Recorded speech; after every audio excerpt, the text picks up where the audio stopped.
Narsampet municipality chairman Congress అభ్యర్థిగా Pendem Srilakshmi రామానంద్ను MLA Madhava Reddy ప్రకటించారు. రామానంద్ గురించి రామానంద్ తాత వాళ్ళ నాయన పనిచేస్తారు, అవకాశం రాలే.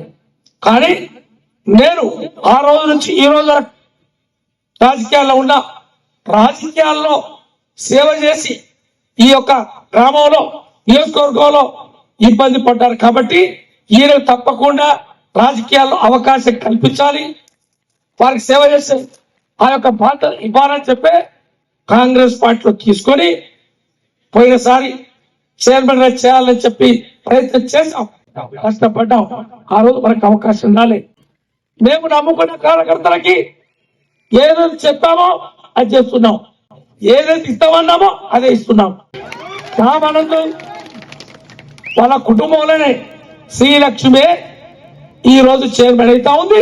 మీ ఆశీర్వాదంతో, మీ యొక్క ఆశీర్వాదంతో, మీ యొక్క పూర్తి సంపూర్ణమైన మద్దతు, మంచి మనసుతో మీరు ఆశీర్వదిస్తా ఉన్నారు.